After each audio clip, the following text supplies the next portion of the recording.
Hi, everybody. Thank you for the opportunity to be here today on behalf of Pride House San Francisco. My name is Charles Wolin.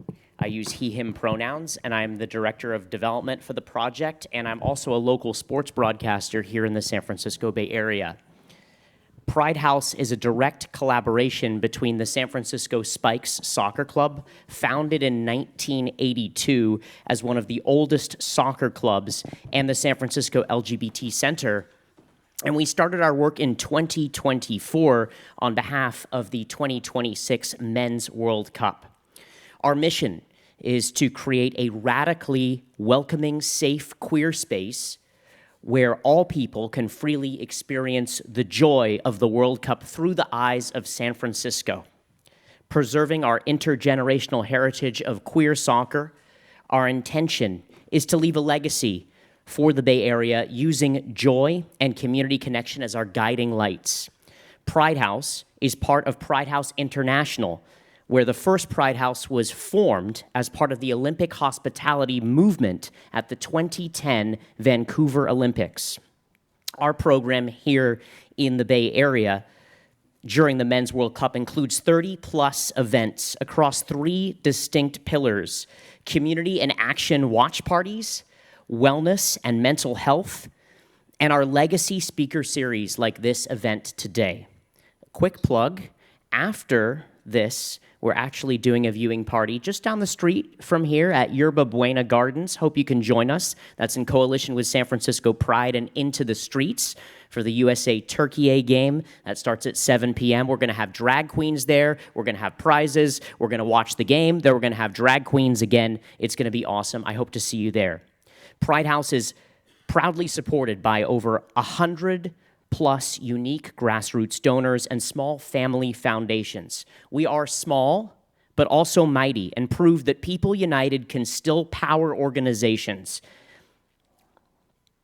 We're big and profound, and we can punch above our weight, which is something that really matters in today's times. Pride House San Francisco is completely volunteer-run and led.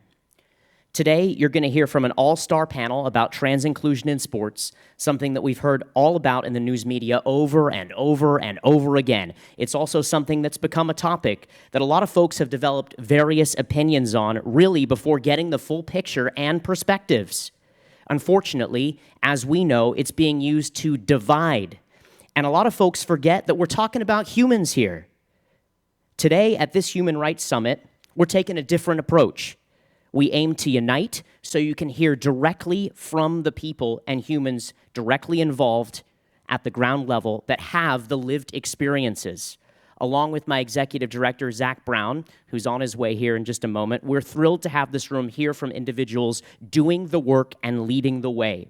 Pride houses exist in host cities as there's work to still be done in sports and athletic communities for LGBTQ plus folks to feel that they can be a part of them, included and welcomed. This is why representation matters, as you heard in the last panel. If people see themselves within a team, organization, or a club, they will be more likely to participate. We know this, fam. We definitely know this.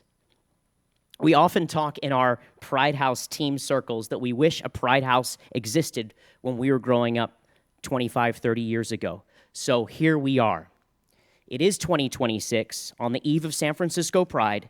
We are in a time where we do have to remind our neighbors and community members why we celebrate Pride every year.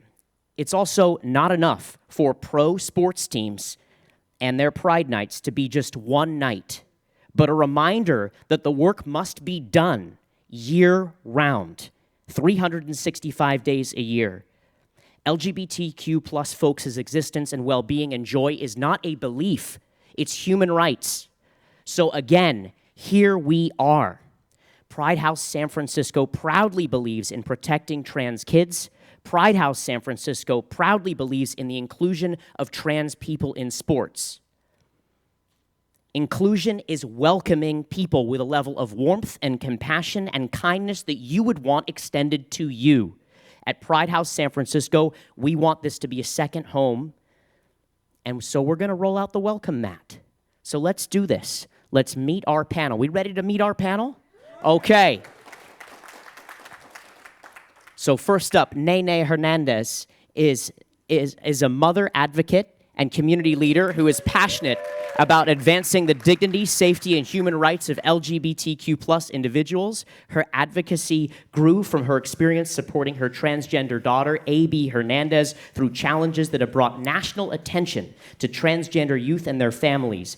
Guided by the belief that every person deserves to live openly and authentically, Nereida encourages transgender and queer individuals to embrace who they are without fear or shame through public speaking, community engagement, and sharing her family's lived experiences. She works to promote understanding, compassion, and respect for all people, regardless of gender, identity, or sexual orientation. Nena believes that family support can be life-changing and that every child and young people deserve the opportunity to thrive in safe, inclusive communities. She is honored to use her voice to advocate for equality, human rights, and a future where all people are free to their authentic selves. Please welcome Nene Hernandez. Thank you. A.B. Hernandez is a recently graduated student athlete and young advocate whose experiences have shown her the importance of belonging, acceptance, and being able to participate fully in communities she loves. As the youngest of 4 siblings, A.B. sees herself as the young girl she is. Through her journey, she has learned the value of perseverance, self-confidence, and the support of family, friends, teammates, and allies that have stood beside her. She hopes that by sharing her story, other people will know that they are not alone and that there are people who will support them for who they are. A.B. believes that every person deserves the opportunity to pursue their passions, build meaningful connections, and feel a sense of belonging in their schools and communities. She is honored to share her perspective and hopes her experiences help create a future where all young people are welcomed, respected, and valued. A.B. Hernandez.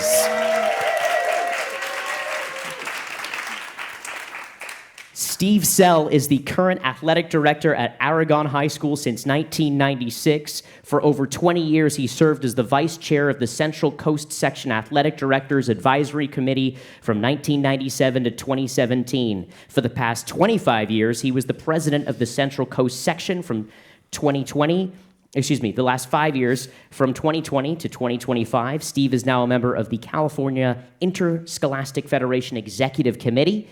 Sell was also the head football coach at Aragon for a 24-year stint, and prior to that, he was the school's track coach. Please welcome to the stage, Steve Sell.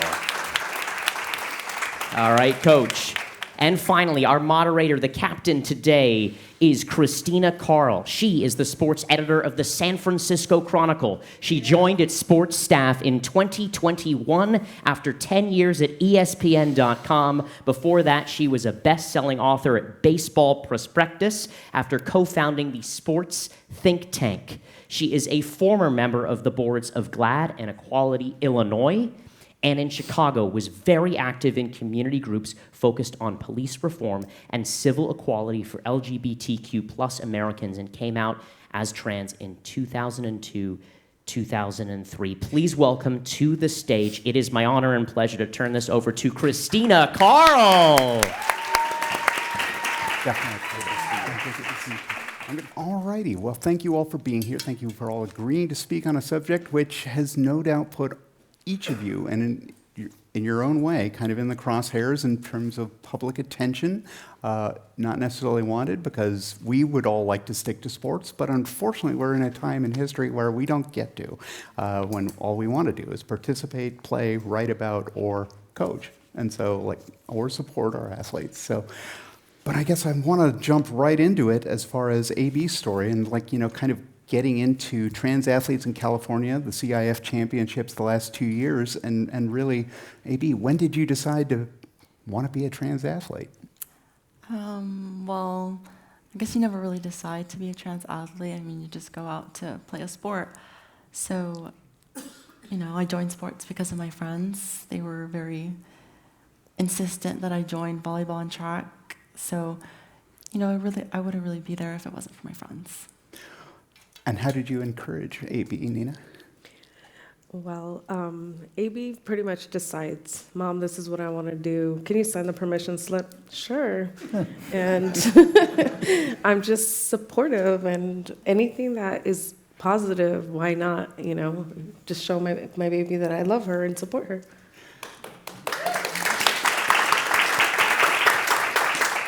Did you talk about up front, like, what you might have to deal with as far as, like,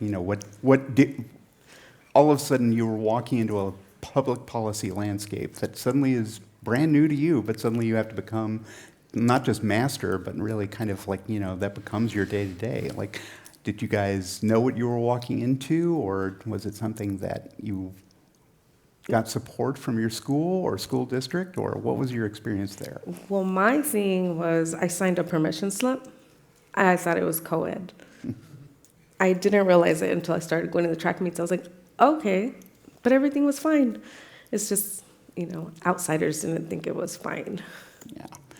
Well, I think that's where, Steve, you kind of have a background with your, being part of CIF. Yep. Overseeing, trans kids have been competing in school sports across California in some parts for over 20 years, some parts closer to 10 to 15. So this is not a new development, is I think the main thing to underscore. But Steve, as far as your perspective on how we got to this point. Yeah, I just think we're very lucky to live in a state that, the rights of transgender athletes and students are codified in our state law for education. And I got probably to this space because I put myself out there back in 2023 at the Sac Joaquin section, the North Coast section finals, there was some harassment of transgender girls. And I wrote an op-ed, very naive, in our local newspaper, thinking, everyone's going to agree with this. People shouldn't harass kids. And boy, was I wrong.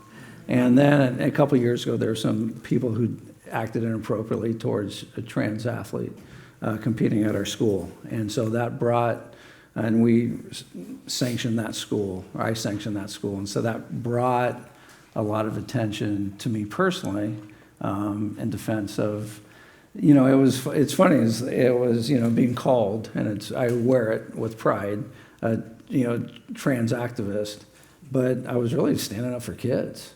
And it was very simple. It's like, if you feel this way, I don't agree with you, but don't harass, don't go after kids. I mean, that's ridiculous. And so that's kind of how I got involved. And with the state, I mean, people come and speak at the state meetings and say horrific things. But the reality of it is that we're following state law. And kids in California are allowed to, thankfully, compete with their gender identity. And I'm very thankful for that.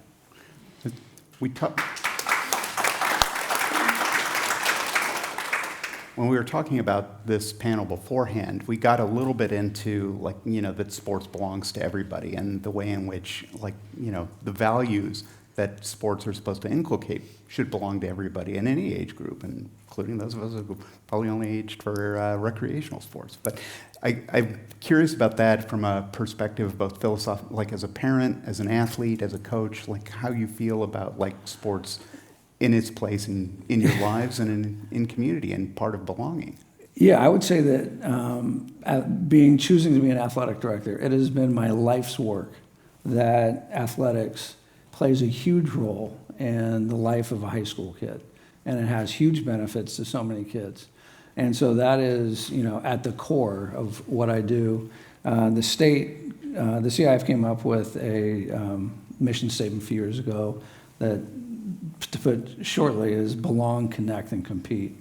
And then that's why high school athletics, that's why sports exists in schools. So kids on a campus can get a sense of belonging, can connect with people, and have an opportunity to compete. And so that is kind of at the core of what I believe, and thankfully what the CIF stands for as well.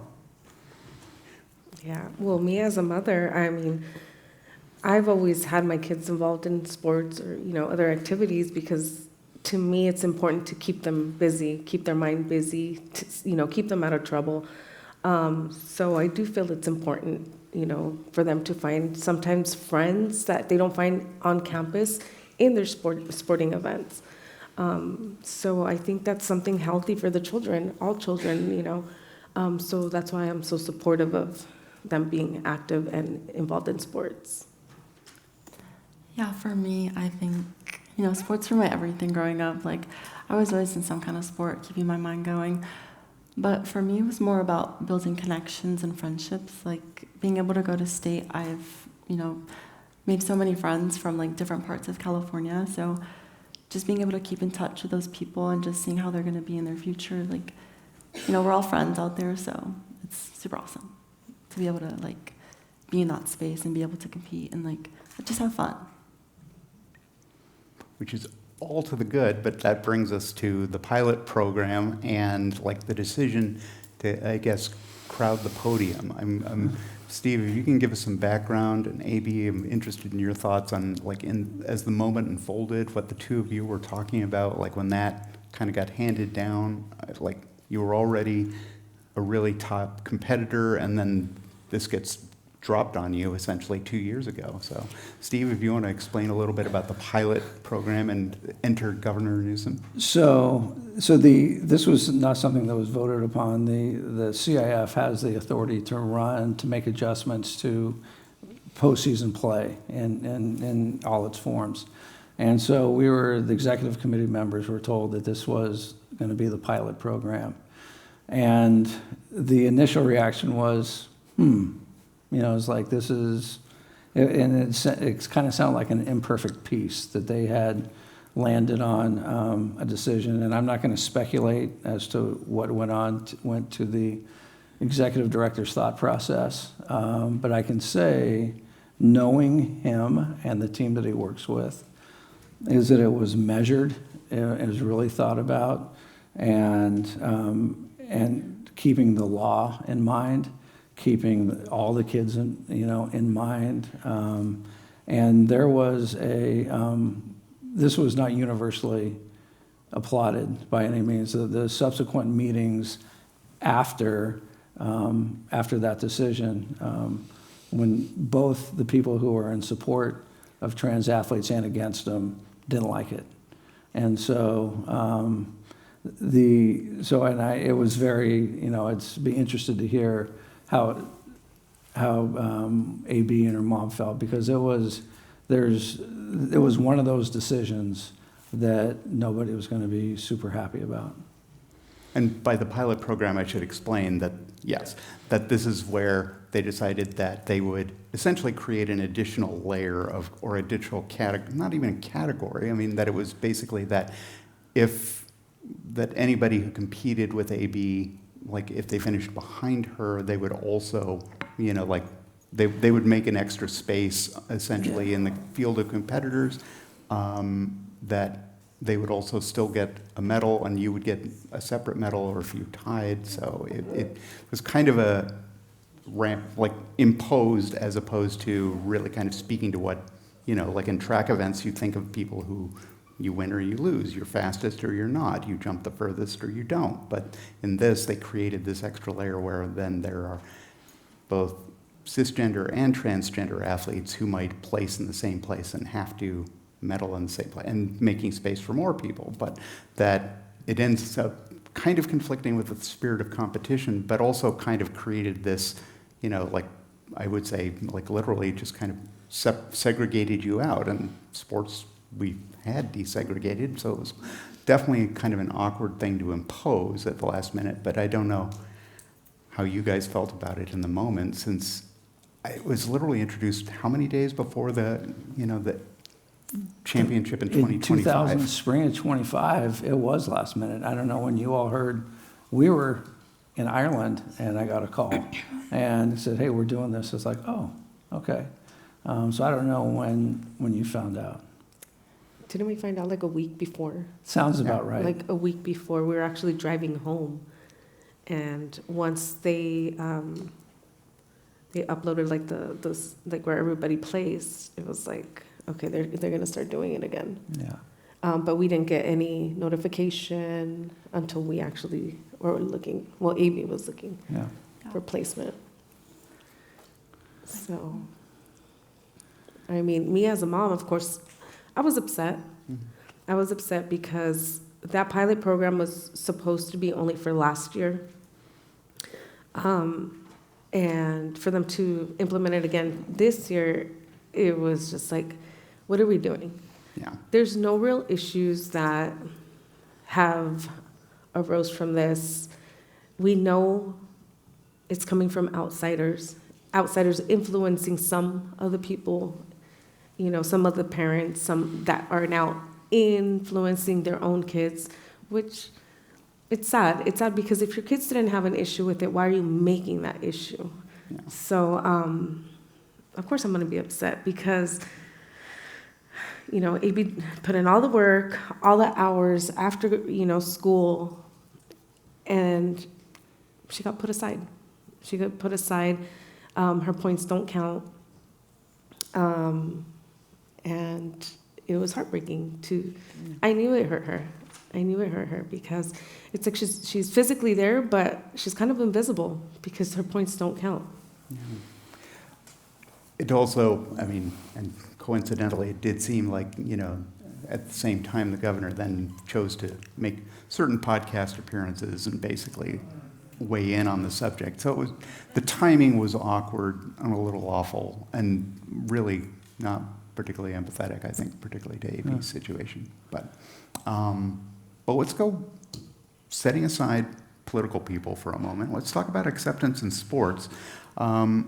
You know, California historically has supported trans kids in sports now going back a couple of decades, but I guess I'm curious about your experiences both as a parent, as a, you know, somebody who was on the field or adjacent to the field, AB, your experience with your rivals, your peers, your teammates, and essentially, like, you know, what is it like to be an athlete in this situation at the same time that people are trying to pay attention to you just because of who you are, as opposed to what you're doing on the field, but the validation that you can get through sports?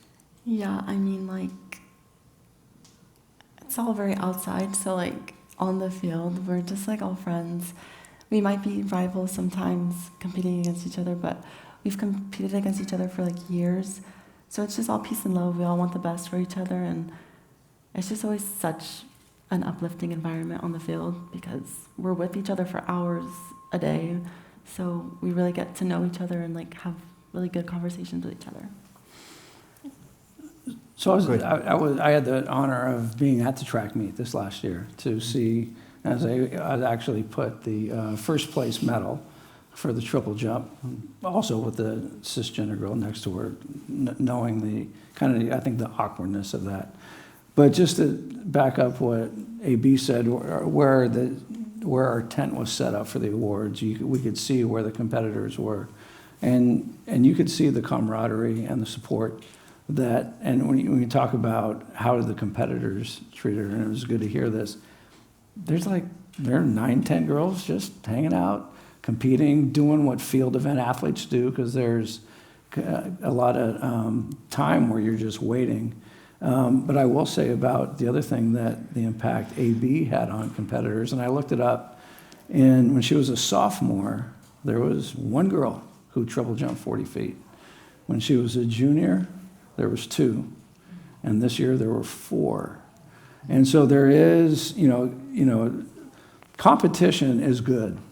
And so what I think got lost is that, like any great athlete, when somebody comes along that is outstanding, and I think that's what gets lost also, is what a great athlete she is. Okay, to be able to do long triple and high jump, they might seem, but you know, they're very technical events, the triple and the high jump. But, and the executive director and I had a chat, he goes, you know, it's possible that people are rising to her level of competition. And so I don't think it's an accident that the number of people jumping 40 feet went from 1 to 4 in the last 3 years. Yeah, Which is very cool. that's good.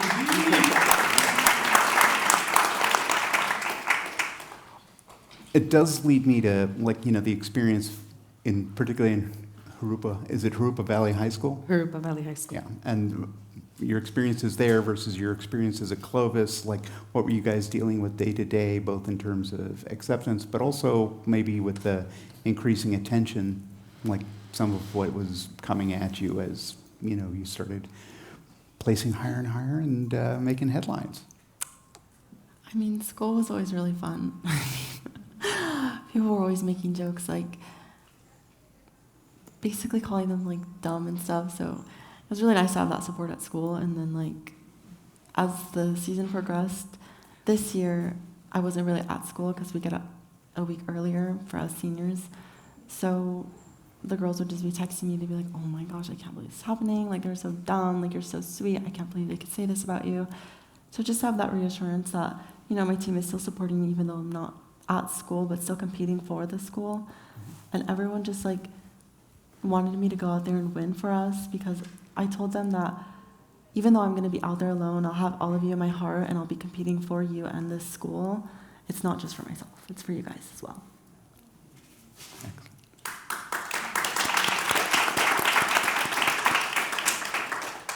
Right, as far as your experiences, both, I mean, I know you've had some mixes.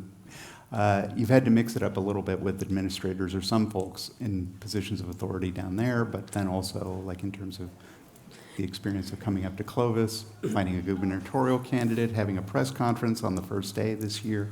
Oh. It's a little, can be a lot, no? Administration was fine. You know, like Steve said, they're following California law. You know, what I appreciate more than anything is the security, keeping AB safe. That's always been my first question, like, how are you keeping AB safe? You know, regardless of where we're going to be. So administration was great. I'm telling you, it's just the same group of people that were there last year coordinating this, you know, the little protests. But they don't, like, only one person approached me, and that went viral. But they don't, it's like they're there, they're present, taking pictures, videos of AB's performance, and just creating this false narrative. But I have many pictures of the athletes out in the field with AB, them laying on their stomach, just posing, and they're happy, supportive. I had one of the athletes come up to me at the end. She gave me a hug. She's like, "Nana, just tell AB she did great, you know, not to be hard on herself, because there's nobody else that does the 3 events at the same time, and that's hard enough as it is." So she did great. Her dad as well. I had coaches, you know, very supportive, very uplifting, positive people. And that's not what's out there, but that's what we're living. That's our truth that we're living. Well, that, I think also, you know, yeah, getting into the parental dynamics is something that, like, you know, some of the stuff that you've had to deal with at CIF meetings, Yeah. some of the stuff that you've had to deal with as far as people, you know, coming at you literally, I think, as far as whether it's in social media, but how much of that is those kinds of canned experiences and how much of it is people actually getting in your face? Yeah, no, they're not getting in my face. And they're just hiding behind a monitor, behind a keyboard, behind a phone. But I'm okay with exposing them. I went to a CIF meeting in February in Long Beach, and I let them know, you know, a lot of these people, or not a lot, but some of these people are board members. You know, we're in the state of California. We take an oath. You know, we're supposed to be equal to all children. Clearly, they're not. They're doxing these kids. They are harassing them. They are stalking. They literally sit there and find them. And that's all unlawful. And hopefully, you know, soon something can be done to avoid the future athletes to go through what AB went through. But yeah.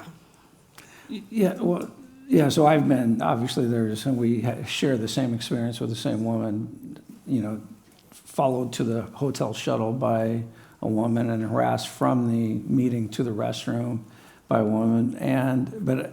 But I'll say this, I would rather those people come to those meetings, even though the CIF can't do anything without the state legislature, the California Department of Education. Go ahead and vent to me. Call me anything you want. Stay away from the track meets. Stay away from the volleyball matches. Fight this fight if you really believe that badly in it at the state legislature, where hopefully they'll look at it and analyze it. And once the argument for a ban of transgender athlete gets analyzed and scrutinized, and they start asking for evidence, it falls apart just for lack of an argument, because the numbers don't weigh out, and it's not only is it inhumane and wrong, but the numbers just don't make it logical. Yeah, it's interesting. There was a trans woman who is a community college basketball player. Some folks here may remember here locally. Gabby Ledwig, she competed at Mission College down in Santa Clara, and this is in 2013. And it got to be a big news for a lot of the wrong reasons, because people in sports reacted poorly, or sports media reacted poorly. But one thing I thought that was particularly telling, one story she tells that was really inspiring, was this: they were going down to play a community college down in Monterey, and the athletes from the opposing team asked to meet Gabby beforehand, and they wanted to, and they were like, "We respect your ability, right to compete. We're glad you're here. We'll see who wins tonight's game, but we have to apologize up front about our parents and about how our parents are going to, the signs they're bringing, the things they're saying." So it's not the athletes who are having the issue with the idea of, like, they just want to compete against, their fellow peer or rival. But it's the parents and the kind of organizing around it that seems particularly problematic. And it's people who basically don't even have a dog in the fight. They want to bring their dog and then get in a fight about it. And that's the part that I think, is particularly, frustrating, is like, you're not seeing these people in person. They're just acting out on social media more? Or where is the hate coming from? We have seen some people, like at meetings, at the track meets, obviously, because this is all coordinated. So we get to see them, but what I've noticed is when you start defending your rights, you start showing up, they can't even look at you in the eye. It's like they know they're doing something wrong, but they just need to have something to say. But I think they're more scared of me than I'm scared of them at this point. So I think part of the problem is that there's a lack of courageous leadership. That the fact that the players knew that this reaction was coming in 2013, that the parents were going to be there, that the athletic director or the president of this junior college was not there to make sure that it did not happen. And what's that saying? All that's necessary for evil to take place is for good people to stand by and do nothing. And so I think there's a part of that, you referenced Gavin Newsom earlier, is that there needs to be more people who, and there have been some, I think, hopefully AB, some, and you talked about in the green room, talked about your coach, and some people are out there being supportive, but it's for whatever reason, there are more people who are, we just witnessed it with the Giants, there are too few people willing to stand up and say, this is wrong, we have to, it's a human rights issue, and that's the part that I think needs to improve. I agree. If you, in terms of your experience with interacting with other parents or in parents groups, have you dealt with any particular pressures, or has it been anything different from what you found on the field and around seeing how the athletes welcome and participate and compete against AB? I don't know if I can pull out my phone, but I have a message from one of the moms. Of course you can pull it. It was so sweet. I'm going to try not to say their name while I read the message, just to protect her privacy and her daughter. But I thought it was so beautiful that she reached out. So her message read, "Hi Nereida, we chatted a bit last year at Masters and I tried to catch you on Saturday but failed to connect." And then she said, "I'm so-and-so's mom. I wanted to let you know that we highly respect AB and her performances and are in awe of her. The CIF rule change was confusing. All of a sudden, they had my daughter sharing first. She was not really thinking about placement, but just about her personal achievement with her season. She has come a long way. 5'6" is big for her. She was proud to stand with AB, but also recognized that her performance wasn't the top. I'm so disgusted at the media's lies about the day, and I'm trying to turn my daughter into a victim. I'm also disgusted by the parents showing up to bully your teenage girl. I admire the strength that both you and AB show. I hope we can connect this Saturday. We will continue to cheer AB on."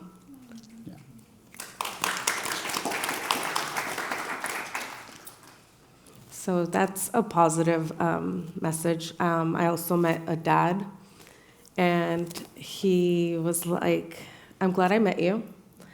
Before meeting you, I had a different perspective on this, and you guys are just the nicest people, and AB's a great athlete, and now we're in touch," just very positive.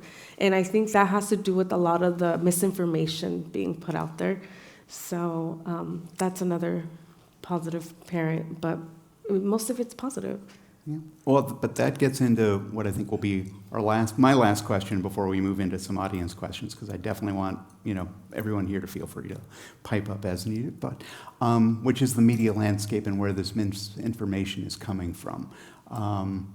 Obviously, trans people are a pretty small percentage of the population, so there's what I've always referred to as a measure of understandable ignorance. But it gets different when you end up with media organizations that are literally invested in kind of skewing things a particular way, or portraying like both AB's right to compete or public policy measures in the state of California in a certain light. And so, we shouldn't pretend that, there are bad actors out there. I guess my question is, AB, I'll start with you, AB. I mean, your perspective on how the media has treated you, and how do you feel like, what are your lessons from that, and what is your advice for other trans kids? I mean, the media doesn't see a person, they just see a story. So everyone just tries to cover the hottest topic. And, I was the hottest topic during that time. So the media just went crazy, especially with this administration. So they just felt that, especially like Fox News, they were the ones like reporting everything and so I feel like just the wrong media got the most attention, and I feel like other like open and media outlets could have gotten the attention as like Fox News or something, but they didn't take the opportunity to like find the full story because they just thought that it's what's being reported and it's not. So yeah. I feel like if the media were to actually look, they would have, it could have been bigger and better than just a whole bunch of hate, and it could have been positive, but it's not how the media works. So. Yeah. Unfortunately, I do. But you had seen, I don't know how aware you were of how other trans athletes had been treated before, AB was out and competing, but, did that create any concern or fear for you as a parent? Or do you think about, how better, are there things that you point people towards to help them understand more fully? Both? Yes, actually. I actually had a meeting yesterday about this. Doing research, being a paralegal has helped me. You get to know who these individuals are, and you get to know the history. It's the same people that have been harassing in San Jose State are actually traveling to different districts. And once you get familiar with them, they attend the board meetings. And, they're trying to create this narrative of, this is an issue. For instance, one of the first board meetings we attended, they were trying to push the whole issue of the locker room. And, how do you feel about your daughters seeing, these kids in there, and they get to see them, their private parts, and they weren't expecting AB and I to show up. So those two ladies spoke, And they had even mentioned that at the track meet, the girls were crying, the cis girls were crying because of AB's participation, not realizing that as soon as they finished, AB and I were there to speak. So when they saw us, they were just like, oh my gosh, like they're gonna just blow out our little story that we just made up. And yeah, we did. I said, first of all, I don't know who these ladies or where they went to school, but when I went to school, we had like 3 minutes to change out of our actual clothes into our PE uniform. We're not looking around. We're not stripping down to see our private parts. And I was also at that meet where, that lady had mentioned that the girls were crying. They were not crying. They were celebrating AB. They support each other. So we need to pay attention to these people that are trying to instill fear in parents, because that's natural. As a parent, we're going to, become scared because what is going on in the schools? What is going on in this public setting that we aren't aware of? And if that's the information that's being put out there, that's what we're going to believe. So that we need to do better work on that. There's actually, I don't know if I could bring this up, but I'm going to bring it up. There's actually a video, a documentary coming out, The Moms Club, I believe it's called. And that is information, good information for the public to know where this started, where it comes from, where it's rooted, that led to trans athletes to be targeted, and how, they got to AB. But me as a mom, I'm a single mom. I've been a single mom most of my life, but I don't mess with my babies. I am an advocate for families, for children in the field that I'm in. I work in family law. I'm a professional monitor, so I'm there for kids. I'm there for families. So they kind of chose the wrong kid to mess with because I'm there for all children, not just my child. And I'm not going to let it happen. And that's why I'm okay with, being supportive of AB and having a voice for the community, because it needs to stop. And this is where we're going to draw the line and educate everybody that doesn't know what's really going on. We'll move into questions because I wanted to give Steve a chance, but let's move right into questions because, if folks have questions about competitive advantage, about, how these stories about trans athletes get twisted, maybe Steve can get into that because that's where I was going to direct him, but we want to hear from all of you all. All right. Let me start here and then we'll go down. Hi. I have a question for you, AB. I guess as a student and I'm friends with athletes and stuff, how do you feel like other students, your teammates, how did they support you, and how could people have supported you better? My teammates were obviously really supportive, and they were just there for me. They helped clear my mind from all the social media drama, and that really helped a ton, because it's really easy to focus on what's on your phone instead of what's in real life. So they really helped me escape from all the social media drama, and just being there for me, telling me their life stories, their drama that's going on in their life, just trying to keep me away from being on my phone and start looking in comments or something. So I feel like that really helped me a lot. And for other people, I think just showing support where it's needed, and you don't have to do too much. It's not I don't know how to explain it, but I think just, if you ever see me, be just good job or something. Just ignore them. Keep your mind busy with positive friends and activities. Well, first of all, thank you to AB and Nena for being such an inspiration. I'm a parent of a trans daughter, and she looks up to AB. I got to meet her. It means a lot. What you've done, I know you were just competing, but it means a lot to the kids. So with that in mind, I would love to turn this question to you, Steve, with the pilot policy, which sounds like it was something that hurt both AB and Nena.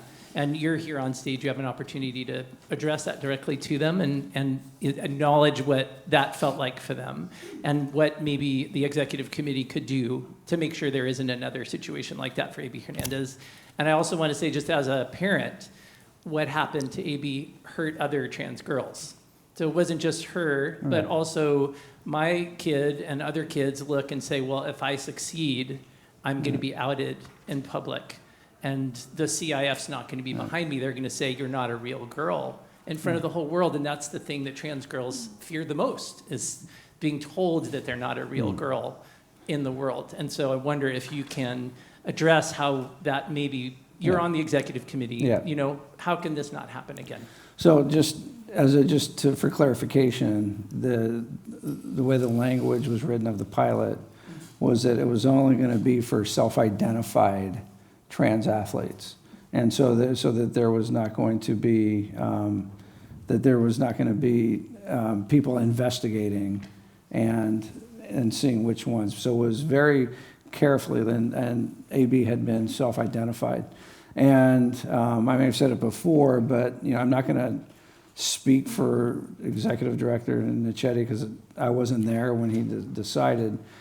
But once the arguments against the transgender kids, once the bathroom issue didn't really take hold, once the safety argument didn't take hold, what they really started to focus on was the exclusion. So that if there's 9 spots on the podium, if AB occupied one of them, then one of them would have been left off. And for qualifying out of AB's section, out of her section, if they qualified, you guys qualify a lot because you're so darn good, but let's say there's 36 competitors who qualify, her section would get one more qualifier because, excuse me for the expression, because AB took one of the cisgender spots. And so the reason I can live with the CIF division, the decision, there's certainly parts of it I'm back and forth. I was like, I don't know. We could have just said, you know what? We're going to follow the law. She's first, the other person second. But I think it was a targeted and strategic, in my opinion, the move was made to modify or not, to kind of lessen the impact of that 10th kid being excluded, or that last kid who would have made the state meet be included, because that was, and then there was an argument with another part, a cross-country team down in your part of the section, in Riverson. where there was a girl who says, I would have been on the varsity cross-country team had it not been for this transgender girl who was going here. Obviously, for any lawyers in the room, there's no way they could ever prove any type of damages or anything like that. And going back to the CIF motto of belong, connect, compete, they were still able to compete. They still had to be on the belong, connect, and compete. And so the part that makes me be able to live with this decision was it kept to its core values of belong, connect, and compete, is that I 100% empathize and understand, and it was nice to hear AB's feelings about what it like to be on the podium, and I will share those with the executive committee, if that's okay with you, is that they were, to use Christina's term, they could say, okay, we're going to live with the crowded podium because we're not sacrificing the opportunity to compete. And so I think it was a measured, strategic decision specifically about that one argument that the anti-trans group was making, with the full understanding that it was completely imperfect. Can I clear something up Yeah. really quick? So just so we're clear on this, AB, she identified as, a girl's within our community, which is a very small community that knew, but she was outed publicly. Like when it went big, people were not aware. There was some parents that were not aware. There was athletes that were not aware. And that's where we had an issue. That was an invasion of privacy at that point. So that's another thing that I think we can actually, work on, coordinate and see how can we protect our children, because it's not fair. These people think it's cute to shame our children. And after they put that information out there, my baby's not going to hide just to please your discomfort. At this point, okay, this is who she is. You like it or not, this is who she's going to continue to be. But at that point, you just gave her a platform, and we're not going to hide. And we're there to represent the whole community as a whole, because we understand after her success, more kids will be coming out. I just want to make sure that they're well protected, and we get rid of that pilot rule. Unfortunately, we have time for one more question, but perhaps our fabulous speakers will stick around just for a little bit. After, we can do that in the lounge. There is a reception coming up, like I said, and a closing speaker that you'll definitely want to stick around for. But here is the last question. First of all, I just want to piggyback on what your mom said. Because of you, many other people will be inspired to come out, which is wonderful. Question for you about, it's like more of a mental health question. How do you gather and maintain the joy of the sport with all of this circus around you? And for your mom, what would you tell other parents who have a trans kid in sports if you were face to face with them, parent to parent? So for me, I've been doing it for years. So when it first came out, my friends were just like, don't pay attention, don't keep it off your phone, stop looking at the comments. So it was really my friends and just like the community that I've built over time from those past years. And these other, girls, obviously being super sweet. Like after everything happened my senior year, I was a little scared coming into like the first track meet of the season, but it was at Ontario Relays, and because that's like where it all started. So once I was there, like it was just such a positive atmosphere. I had so many people saying hi to me, so many people wanting to take pictures, and like during warm-ups, I was like, it was a huge line, and then this girl was like, oh, you can go before me. So it was just like, the energy was just so positive, and that's what I joined for. I joined for a positive experience, to meet new people, and, obviously my success is what drew the attention, but even if I wasn't so successful, like I'd still be in sports. Like, they're just like what I've learned more about than school. Like, school, you just learn the basics, read, write, learn, but sports, you learn how to build connections, build stability, and build structure in your life, and that's exactly what I had, so I just stood on it.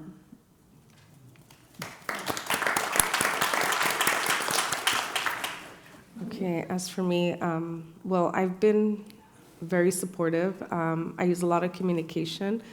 I try to stay away from it because once I see I'm like trying to be there for her, but she's also a teenager, so I have to back off a little bit. So it's a little hard. But I just try to create a positive environment. Her friends actually have my number.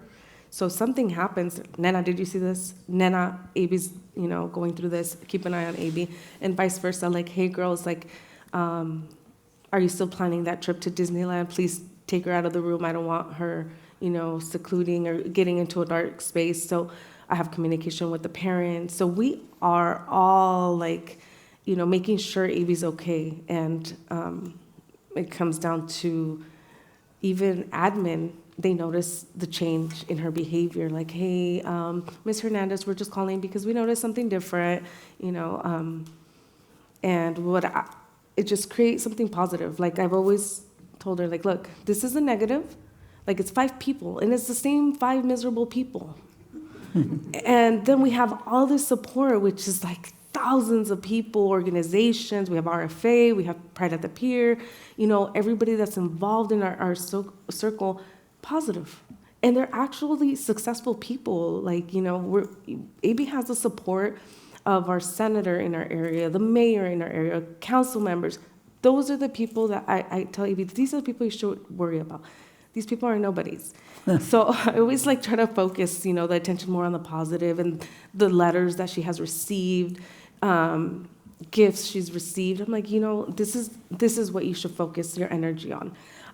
As far as parents, we just have to use communication with our children.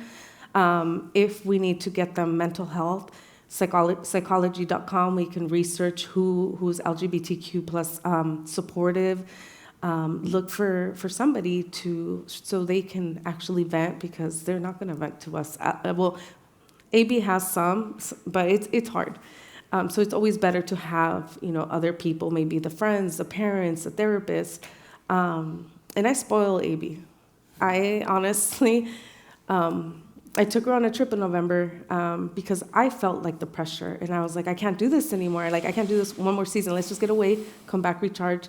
So we left. We came back, and it was like a fresh start, so we had the energy to fight back.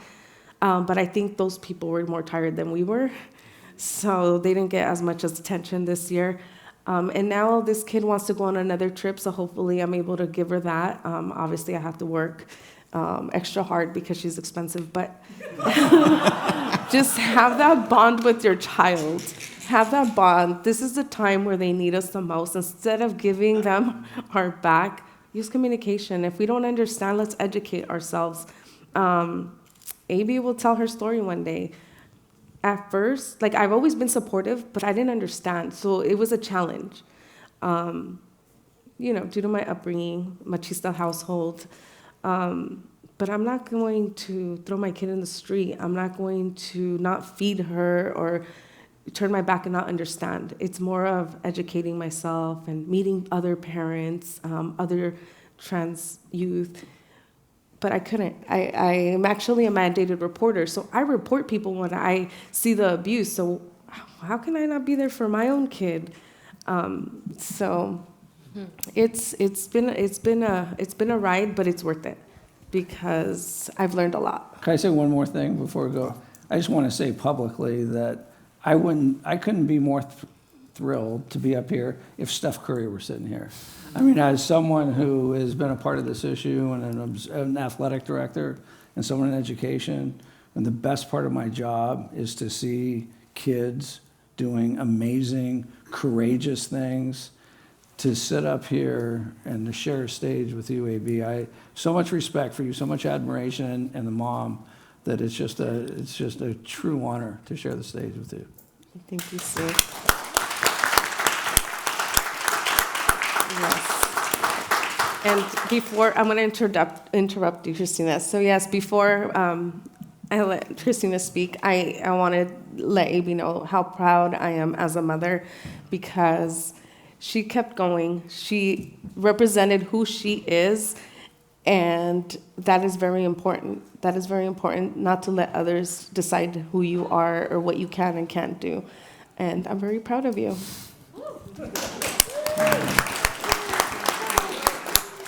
With that, thank you, Steve, Nina, AB. Thank you all so much for participating in today's panel. I'm sure folks might have other questions for them when we come down from the podium, but thank you all for being here today.